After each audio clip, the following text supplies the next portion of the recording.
Bonjour à tous, c'est Jean-Luc Roux sur sa chaîne YouTube. Aujourd'hui, nous allons parler de l'État actionnaire qui doit être capable d'investir dans des entreprises stratégiques. Le gros problème, c'est qu'elle est surendettée et donc elle ne peut pas le faire. Après l'annonce du rachat seul des supercalculateurs d'Atos et non du cyber, le ministre de l'économie s'explique. Priorité est donnée à la prise de décision rapide et aux investisseurs. Au cœur de la souveraineté nationale, il annonce une nouvelle réflexion stratégique sur l'intervention de l'APE. Alors, le ministre de l'économie, Antoine Armand, a exigé un agrément pour les candidats du rachat du cyber d'Atos. Pourquoi l'État a-t-il accéléré les négociations avec Atos sur les actifs stratégiques, mais ne reprend finalement qu'une partie des supercalculateurs? C'est une question de priorité, mais c'est aussi une question de pépette, puisqu'en fait compte, l'État français est surendetté. Dans le contexte géopolitique actuel, il est plus que jamais nécessaire de prendre des décisions pour consolider la souveraineté nationale, mais nous n'avons plus d'argent. Et les supercalculateurs d'Atos sont un enjeu souverain par excellence, tant du point de vue militaire, industriel et civil.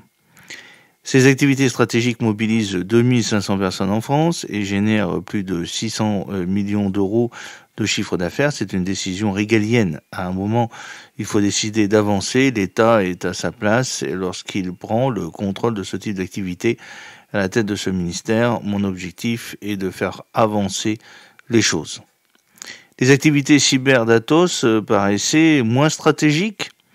Selon le volet cyber, l'État dispose d'ores et déjà d'une action de préférence. En effet, l'État agrégera les candidats intéressés par la remise de ces actifs. C'est un moyen de filtrer les différentes propositions de reprise. Et cela convient parfaitement à notre objectif de ne pas dépenser trop d'argent. Les discussions avec les partenaires privés, Thales par exemple, ralentissent-elles l'avancée du dossier? Nous avons une approche graduée et pragmatique quand on considère qu'un actif est très critique. Nous promouvons une ligne très offensive. Nous l'avons démontré, il était essentiel d'avancer après les câbles sous-marins, les supercalculateurs d'Atos. Comment financez-vous ces opérations au moment où l'État peine à finaliser le budget? Le rachat sera financé sur les crédits de l'Agence des participations de l'État, l'APE, qui opère le compte d'affectation spéciale des participations financières de l'État.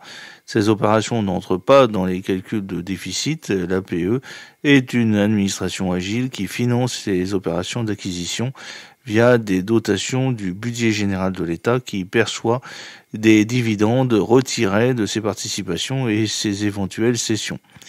L'enjeu est de définir une ligne d'investissement offensive sur les questions stratégiques. Une doctrine différente de celle de votre prédécesseur.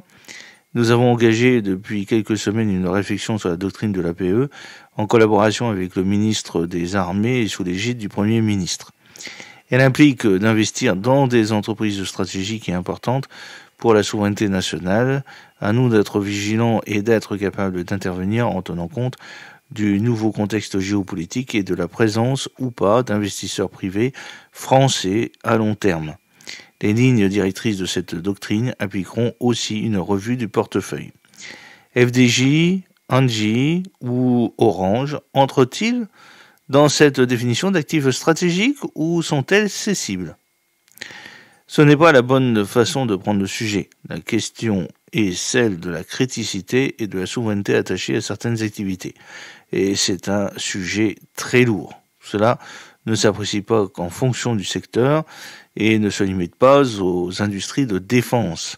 Il faut aussi considérer les marchés, les technologies et l'intérêt national qui s'attachent à certains de nos grands groupes. La réflexion est en cours, il faut être le plus efficace possible. J'espère que cette petite vidéo vous a plu. N'oubliez pas de cliquer sur le pouce pour la promouvoir, de vous abonner si ce n'est pas encore fait et de partager cette vidéo sur vos réseaux sociaux. À très bientôt. Fidèlement, Jean-Luc Roux.